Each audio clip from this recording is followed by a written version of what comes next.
Hi hello ಎಲ್ರಿಗೂ ನಮಸ್ಕಾರ. Welcome back to KPSC ಸಂದೇಶ. ಇವತ್ತು ನಾವು KPSCಯ ಗ್ರೂಪ್ ಸಿ ಎಕ್ಸಾಮ್ಗೆ ಬೇಕಾಗುವಂತಹ ಪೇಪರ್ 2 ದಟ್ ಈಸ್ ಸಂವಹನ ಪತ್ರಿಕೆಯಲ್ಲಿ ಸಾಮಾನ್ಯ ಕನ್ನಡ ವಿಷಯದ ಹಲವಾರು ಭಾಗಗಳನ್ನು ಸಾಲ್ವ್ ಮಾಡ್ತೀವಿ.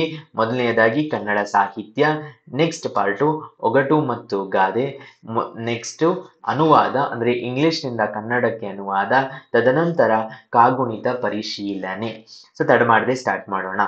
ಮೊದಲನೆಯ ಪ್ರಶ್ನೆ, ಆದಿಕೇಶವ ಎಂಬ ಅಂಕಿತದಿಂದ ಕೀರ್ತನೆ ರಚಿಸಿದವರು ಯಾರು?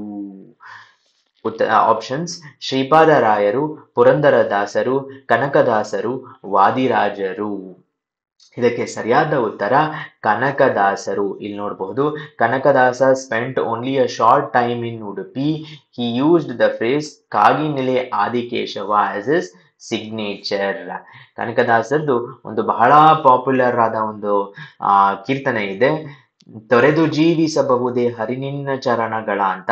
ಅದರಲ್ಲಿ ಲಾಸ್ಟ್ ಲೈನ್ ಬಂದು ಪ್ರಾಣನಾಯಕನಾದ ಆದಿಕೇಶವರಾಯ ಜಾಣ ಶ್ರೀಕೃಷ್ಣ ನಿನ್ನಡಿಯ ಬಿಡಲಾಗದು ಅಂತ.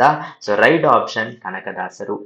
ನೆಕ್ಸ್ಟ್ ಪ್ರಶ್ನೆ, ದಾನಚಿಂತಾಮಣಿ ಎಂದು ಯಾರನ್ನು ಕರೆಯುತ್ತಿದ್ದರು?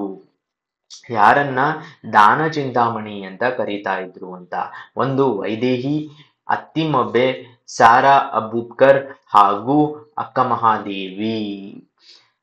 ಸರಿಯಾದ ಉತ್ತರ ಇದಕ್ಕೆ ಅತ್ತಿಮಬ್ಬೆ. ಕರೆಂಟ್ ಅಫೇರ್ಸ್ ಅನ್ನ ಫಾಲೋ ಮಾಡ್ತಾ ಇರೋರಿಗೆ ಒಂದು ಗೊತ್ತಿರುತ್ತೆ, ಕರ್ನಾಟಕ ಸರ್ಕಾರ ದಾನಚಿಂತಾಮಣಿ ಅತ್ತಿಮಬ್ಬೆ ಪ್ರಶಸ್ತಿ ಅಂತ ಮಹಿಳಾ ಲೇಖಕರಿಗೆ ಕೊಡ್ತಾರೆ. ಸೊ ಇದರ ಸರಿಯಾದ ಉತ್ತರ ಅತ್ತಿಮಬ್ಬೆ.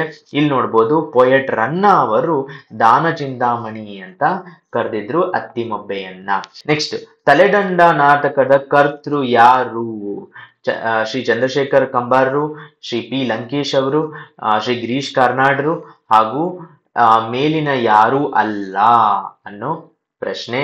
ಇಲ್ಲಿ ನೋಡ್ಬೋದು ನೀವು, ತಲೆದಂಡ ಅನ್ನುವ ನಾಟಕ ಗಿರೀಶ್ ಕಾರ್ನಾಡ್ರು ಬರೆದಿರೋದು. ಆಪ್ಷನ್ 3 ಗಿರೀಶ್ ಕಾರ್ನಾಡ್ರು is the right answer. Next ಪ್ರಶ್ನೆ, ಕನ್ನಡ ಮಾತು ತಲೆ ಎತ್ತುವ ಬಗೆ ಎಂಬ ವಿಷಯದ ಉಪನ್ಯಾಸ ನೀಡಿದವರು? ಉಪನ್ಯಾಸ ಅಂದ್ರೆ ಲೆಕ್ಚರ್. ಸೊ ಕನ್ನಡದ ಮಾತು ತಲೆ ಎತ್ತುವ ಬಗ್ಗೆ ಎಂ ಗೋವಿಂದ ಪೈ ಅವರು, ಶ್ರೀ ಪಂಜೆ ಮಂಗೇಶರಾಯರು, ಶ್ರೀ BM ಶ್ರೀಕಂಠಯ್ಯ ಅವರು, ಶ್ರೀ ಹಟ್ಟಿಯಂಗಡಿ ನಾರಾಯಣರಾಯರು ಅನ್ನುವ ಆಪ್ಷನ್ಸ್ ಇದೆ. ಇದರಲ್ಲಿ ನೀವು ನೋಡ್ಬೋದು, ಇಲ್ಲಿ ಕನ್ನಡ ಮಾತು ತಲೆ ಎತ್ತುವ ಬಗೆ ಎಂಬ ಉಪನ್ಯಾಸ ಕೊಟ್ಟವರು ಹಾಗೂ ಬರೆದವರು BM ಶ್ರೀಕಂಠಯ್ಯ ಅವರು. ಸೊ ಇದರ ಸರಿಯಾದ ಉತ್ತರ ಆಪ್ಷನ್ 3 BM ಶ್ರೀಕಂಠಯ್ಯ. ಮುಂದಿನ ಪ್ರಶ್ನೆ, ಪೂತಿನ ಅವರ ಗೋಕುಲ ನಿರ್ಗಮನ ಕೃತಿಯು ಒಂದು ಅಂತ.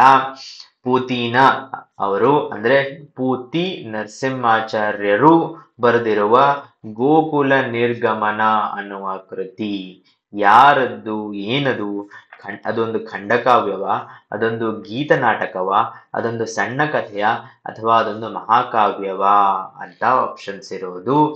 ಸರಿಯಾದ ಉತ್ತರ ಅದೊಂದು ಗೀತ ನಾಟಕ. ಇದರಲ್ಲಿ ಕೃಷ್ಣನ ಬಾಲ್ಯದ ಬಗ್ಗೆ ಹಾಗೂ ಅವರು ಮತ್ತು ಗೋಪಿಕೆಯರ ಬಗ್ಗೆ ಗೀತ ರೂಪಕದಲ್ಲಿ ಪುಸ್ತಕವನ್ನು ಬರೆದಿದ್ದಾರೆ. ಇದನ್ನ ಬಹಳಷ್ಟು ರಂಗಮಂದಿರಗಳಲ್ಲಿ ನೀವು ನಾಟ್ಯ ರೂಪದಲ್ಲಿ ನೋಡಬಹುದು. ಇದರ ಹೆಸರು ಗೋಕುಲ ನಿರ್ಗಮನ. ಮುಂದಿನ ಭಾಗ ಒಗಟು ಮತ್ತು ಗಾದೆ. ಸೊ ಮೊದಲನೆಯ ಪ್ರಶ್ನೆಯನ್ನ ನೋಡೋಣ. ಮೊದಲನೆಯ ಪ್ರಶ್ನೆ, ಬಾಯಲ್ಲಿ ಶರಣಾರ್ಥಿ ಕಂಕುಳಲ್ಲಿ ದೊಣ್ಣೆ ಇದು ಏನು ಅಂತ ಪ್ರಶ್ನೆ ಇರೋದು. ಇದೊಂದು ಒಗಟ, ಇದೊಂದು ಗಾದೆಯ, ಇದೊಂದು ಸುಭಾಷಿತನ, ಇದೊಂದು ನುಡಿಗಟ್ಟ ಅಂತ ಪ್ರಶ್ನೆ. ಇದಕ್ಕೆ ಸರಿಯಾದ ಉತ್ತರ ಗಾದೆ. ಇದೊಂದು ಗಾದೆ. ಯಾಕೆ ಅಂದ್ರೆ ಬಾಯಲ್ಲಿ ಶರಣಾರ್ಥಿ ಅಂದ್ರೆ ಯಾರು ಮುಂದಗಡೆ ಶರಣಾರ್ಥಿಯನ್ನು ಬೇಡ್ತಾ ಮತ್ತು ಕಂಕುಳಲ್ಲಿ ದೊಣ್ಣೆಯನ್ನು ಇಟ್ಕೊಂಡಿರ್ತಾರೋ ಅಂಥವರ ಬಗ್ಗೆ ಇರುವ ಒಂದು ಗಾದೆ. ಮುಂದಿನ ಭಾಗ ಅಳಿವುದೇ ಡ್ಯಾಶ್ ಉಳಿವುದೇ ಕೀರ್ತಿ. ಈ ಗಾದೆಯನ್ನ ನಾವು ಫಿಲ್ ಮಾಡಬೇಕು. ಅಳಿವುದೇ ಏನು? ಅಳಿವುದೇ ಕಾರ್ಯ. ಕಾರ್ಯ ಹೇಗೆ ಅಳಿಯತ್ತೆ? ನಾವು ಮಾಡಿರುವ ಕಾರ್ಯ ಉಳಿಯತ್ತೆ, ಯಾಕಂದ್ರೆ ಅದು ಒಂದು ವರ್ಕ್ ಅಂತ ನಾವೇನ್ ಮಾಡಿರ್ತೀವಿ ಅದು ಉಳಿಯತ್ತೆ. ಸೊ ಒನ್ ಅನ್ನ ನಾವು ಕ್ಯಾನ್ಸಲ್ ಮಾಡಬಹುದು. ಅಳಿವುದೇ ಕಾಯ. ಕಾಯ ಅಂದರೆ ಶರೀರ. ಸೊ ನಮ್ಮ ಶರೀರ ಅಳಿಸಿ ಹೋಗುತ್ತೆ ಅಂತ, ಅಂದ್ರೆ ನಶಿಸುತ್ತೆ ಶರೀರ. ಸೊ ಕಾಯ ಅನ್ನುವುದೇನಿದೆಯೋ ಅದು ನಶಿಸುತ್ತೆ, ಅದು ಸರಿ. ಅಳಿವುದೇ ಕಾಯ ಉಳಿವುದೇ ಕೀರ್ತಿ. ಉದಾಹರಣೆಗೆ ವಿವೇಕಾನಂದರ ಕಾಯ ಶರೀರ ಅಳಿದರೂ ಅವರ ಕೀರ್ತಿ ಉಳಿದಿದೆ. ಅದೇ ರೀತಿ ಅಳಿವುದೇ ಮರ ಉಳಿವುದೇ ಕೀರ್ತಿ ಅಲ್ಲ, ಅಳಿವುದೇ ಕಾಲ ಉಳಿವುದೇ ಕೀರ್ತಿ ಅದು ಅಲ್ಲ. ಸೊ ಅಳಿವುದೇ ಕಾಯ ಉಳಿವುದೇ ಕೀರ್ತಿ ಒಂದು ಗಾದೆ. ಮುಂದಿನ ಪ್ರಶ್ನೆ, ಒಂಟಿ ಕಾಲಿನ ಕೊಕ್ಕರೆ 900 ತತ್ತಿ ಇದು ಏನು ಅಂತ ಪ್ರಶ್ನೆ ಇರೋದು. ಇಲ್ಲಿ ನೋಡ್ಬೇಕು, ಒಂಟಿ ಕಾಲಿನ ಕೊಕ್ಕರೆ 900 ತತ್ತಿ ಇದು ಏನು? ಇದು ಗಾದೆ ಮಾತಾ, ಜನಪದ ಹಾಡಿನ ಸಾಲ, ಇದೊಂದು ಒಗಟ, ಅಥವಾ ಇದೊಂದು ಲಾವಣಿ ಪದದ ಸಾಲು ಅಂತ ಆಪ್ಷನ್ಸ್ ಇರೋದು. ಲಾವಣಿ ಪದದ ಸಾಲು ಅಂತ ಕ್ಯಾನ್ಸಲ್ ಮಾಡಬಹುದು, ಯಾಕಂದ್ರೆ ಲಾವಣಿ ಮರಾಠಿಯಲ್ಲಿ ಇರುವಂತದ್ದು, ಸಾಮಾನ್ಯವಾಗಿ ಮರಾಠಿಯಲ್ಲಿ ಇರುವಂತದ್ದು. ನೆಕ್ಸ್ಟ್ ಜನಪದ ಹಾಡಿನ ಸಾಲು ಇರುವ ಚಾನ್ಸ್ ಇದೆ. ಒಗಟು ಮತ್ತು ಗಾದೆ ಮಾತಲ್ಲಿ, ಒಗಟು ಗಾದೆ ಮಾತು ಜನಪದ ಹಾಡಿನ ಸಾಲು. ಇದಕ್ಕೆ ಸರಿಯಾದ ಉತ್ತರ ಇದೊಂದು ಒಗಟು. ಒಂಟಿ ಕಾಲಿನ ಕೊಕ್ಕರೆ 900 ತತ್ತಿ ಇದು ಏನು ಅಂತ, ಇದಕ್ಕೆ ಒಗಟು ಅಂತ ಹೇಳ್ಬೋದು. ಈ ಒಗಟಿಗೆ ಆನ್ಸರ್ ಏನು ಅಂತ ನೀವು ಬಹಳಷ್ಟು ಹುಡುಕಿದ ಮೇಲೆ ನನಗೆ ಸಿಕ್ಕಂಥದ್ದು, ನಿಮಗೆ ಗೊತ್ತಿದ್ದಲ್ಲಿ ಬೇರೆ ಏನಾದ್ರೂ ಉತ್ತರ ಇದ್ದಲ್ಲಿ ಬರೀಬಹುದು. ಅಡಿಕೆ ಮರ, ಒಂಟಿ ಕಾಲಿನ ಕೊಕ್ಕರೆ 900 ತತ್ತಿ ಇದು ಅಡಿಕೆ ಮರ ಅಂತ ಉತ್ತರ ಇದಕ್ಕೆ, ಈ ಒಗಟಿಗೆ. ಮುಂದಿನ ಪ್ರಶ್ನೆ, ಕುರುಡನ ರಾಜ್ಯದಲ್ಲಿ ಡ್ಯಾಶ್ ಡ್ಯಾಶ್ ಗಾದೆಯ ಅರ್ಥ ಗ್ರಹಿಸಿ ಪೂರ್ಣಗೊಳಿಸಿ. ಅದನ್ನ ಗ್ರಹಿಸಬೇಕು ಮತ್ತು ಪೂರ್ಣಗೊಳಿಸಬೇಕು. ಕುರುಡರ ರಾಜ್ಯದಲ್ಲಿ ಅಂದ್ರೆ ಎಲ್ಲರೂ ಬ್ಲೈಂಡ್ ಇರುವವರು ಅಂತ, ಅವರ ರಾಜ್ಯದಲ್ಲಿ ಡ್ಯಾಶ್ ಡ್ಯಾಶ್ ಲಕ್ಕಣ್ಣನೇ ರಾಜ. ಸೊ ಒಂದು ಪಾರ್ಟ್ ಗೊತ್ತಾಗ್ಬಿಟ್ಟಿದೆ, ಸೆಕೆಂಡ್ ಬಂದು ರಾಜ. ಯಾರು ರಾಜ ಅಂತ? ಲಕ್ಕಣ್ಣನೇ ರಾಜ. ಲಕ್ಕಣ್ಣ ಯಾರು ಗೊತ್ತಿಲ್ಲ. ಮಂತ್ರಿಯೇ ರಾಜ. ಮಂತ್ರಿಯೇ ರಾಜ ಅಂತ ಮಾಡಕ್ಕೆ ಕುರುಡರ ರಾಜ್ಯದಲ್ಲಿ ಅಂದ್ರೆ ಸ್ಪೆಸಿಫಿಕ್ ಆಗಿ ಹೇಳ್ತಾ ಇರೋದು ಅಲ್ಲಿ. ಸೊ ಮಂತ್ರಿಯೇ ರಾಜ ಆಗುವ ಆಪ್ಷನ್ ತಪ್ಪಾಗತ್ತೆ. ಏನು ಅಂತ ಅಂದ್ರೆ ಒಕ್ಕಣ್ಣನೇ ರಾಜ್ಯ. ಒಕ್ಕಣ್ಣ ಅಂದ್ರೆ ಒಂದು ಕಣ್ಣಿರುವವನು. ಸೊ ಒಂದು ಕಣ್ಣಿರುವವನು ಎರಡೂ ಕಣ್ಣು ಇಲ್ಲದೆ ಇರುವವರ ರಾಜ್ಯದಲ್ಲಿ ರಾಜನಾಗುತ್ತಾನೆ. ಸೊ ಆಪ್ಷನ್ 3 ಒಕ್ಕಣ್ಣನೇ ರಾಜ್ಯ. ನೆಕ್ಸ್ಟ್ ಪಾರ್ಟ್ ಬಂದು ಅನುವಾದ, ಅಂದ್ರೆ ಇಂಗ್ಲಿಷ್ ನಿಂದ ಕನ್ನಡಕ್ಕೆ ಅನುವಾದವನ್ನ ನೋಡ್ತೀವಿ. ಮೊದಲನೆಯ ಪ್ರಶ್ನೆ, ಈ ಕೆಳಗಿನ ವಾಕ್ಯದಲ್ಲಿ ಇಂಗ್ಲಿಷ್ ಪದದ ಕನ್ನಡ ರೂಪ ಹೇಳಿ. ಪೋಷಕರ ಪ್ರೆಸೆನ್ಸ್ ನಲ್ಲಿ ತೀರ್ಮಾನಿಸಲಾಯಿತು. ಅಂದ್ರೆ ಉದಾಹರಣೆಗೆ ಇವರು ಪೋಷಕರ ಪ್ರೆಸೆನ್ಸ್ ನಲ್ಲಿ ಇವರ ಬಗ್ಗೆ ತೀರ್ಮಾನಿಸಲಾಯಿತು. ಪ್ರೆಸೆನ್ಸಿನ ಕನ್ನಡ ರೂಪ ಅನುವಾದ ಹೇಳ್ಬೇಕು. ನಿರ್ದೇಶನ ಅಲ್ಲ, ನಿರ್ದೇಶನ ಅಂದ್ರೆ ಡೈರೆಕ್ಷನ್ ಅಂತ ಆಗತ್ತೆ. ಸರಿ. ಆಮೇಲೆ ಅಧಿಕೃತ ಅಲ್ಲ, ಅಧಿಕೃತ ಕೂಡ ತಪ್ಪಾಗುತ್ತೆ. ಪೋಷಕರ ಸಮ್ಮುಖದಲ್ಲಿ, ಪೋಷಕರ ಜೊತೆಯಲ್ಲಿ ಎನ್ನುವ 2 ಪದ ಉಳಿದಿದೆ ಇವಾಗ. ಜೊತೆಯಲ್ಲಿ ಅಂತ ಅಂದ್ರೆ ಟುಗೆದರ್ ಅಥವಾ ಅಲಾಂಗ್ ವಿತ್ ಪೋಷಕರು ಅಂತ ಹೇಳಿದಾಗ ಅದು ಸರಿಯಾಗತ್ತೆ. ಸಮ್ಮುಖ ಅನ್ನುವುದು ಪ್ರೆಸೆನ್ಸಿನ ಕರೆಕ್ಟ್ ಅನುವಾದ ಅಂತ ನೋಡ್ಕೋಬಹುದು.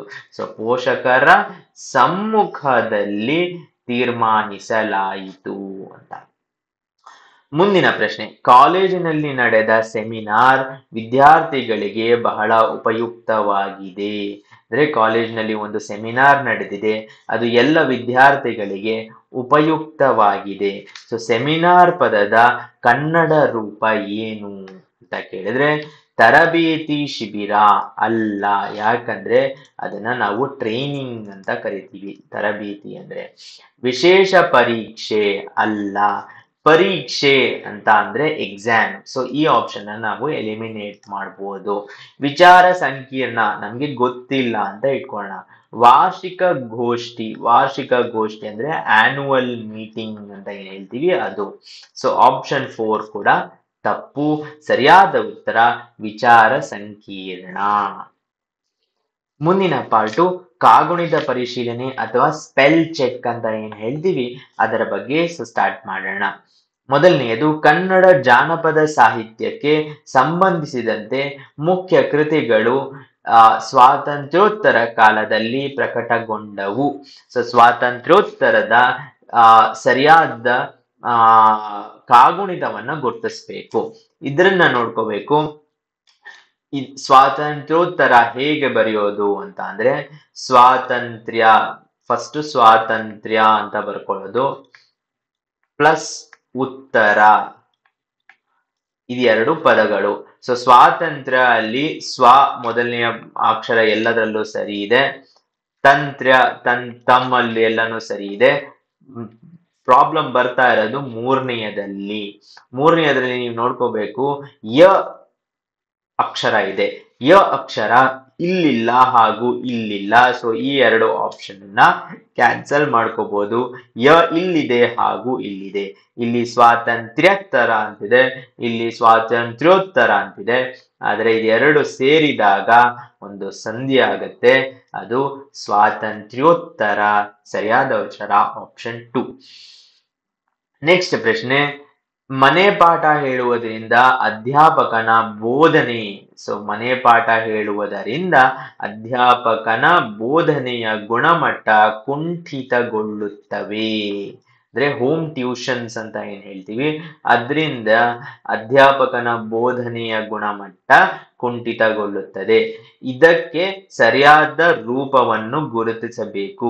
ಬೋಧನೆ, ಬೋಧನೆಯಲ್ಲಿ ಫಸ್ಟ್ ವರ್ಡ್ ಏನಿದೆ ಅದು ಸರಿಯಾಗಿದೆ, ಭೋ ಅಲ್ಲ. ಸೊ ಈ ಎರಡು ಆಪ್ಷನ್ ಅನ್ನ ಕ್ಯಾನ್ಸಲ್ ಮಾಡ್ಕೋಬಹುದು. ಧ ಬಂದಾಗ ಬೋಧನೇನ ಅಂತ ನೋಡಿದ್ರೆ ಬೋಧನೆ ಕರೆಕ್ಟು. ಸೊ ಆಪ್ಷನ್ 4, ಯಾವುದೇ ತಪ್ಪಿಲ್ಲ ಈ ಆಪ್ಷನ್ ನಲ್ಲಿ. ರೈಟ್. ಸೊ ಇದರೊಂದಿಗೆ ಸಾಮಾನ್ಯ ಕನ್ನಡ ಭಾಗ 4 ಗ್ರೂಪ್ ಸಿ ಎಕ್ಸಾಮ್ಗಳಿಗೆ ಬೇಕಾಗುವಂತ ಒಂದು ವಿಡಿಯೋ ಲೆಕ್ಚರ್ ಅನ್ನ ಕಂಪ್ಲೀಟ್ ಮಾಡಿದ್ದೀವಿ. ಮುಂದಿನ ವಿಡಿಯೋ ಲೆಕ್ಚರ್ ನಮಗೆ ಮತ್ತೆ ಸಿಗೋಣ. ನಿಮ್ಮ ಸಪೋರ್ಟ್ ಹೀಗೆ ಇರಲಿ. ಧನ್ಯವಾದಗಳು.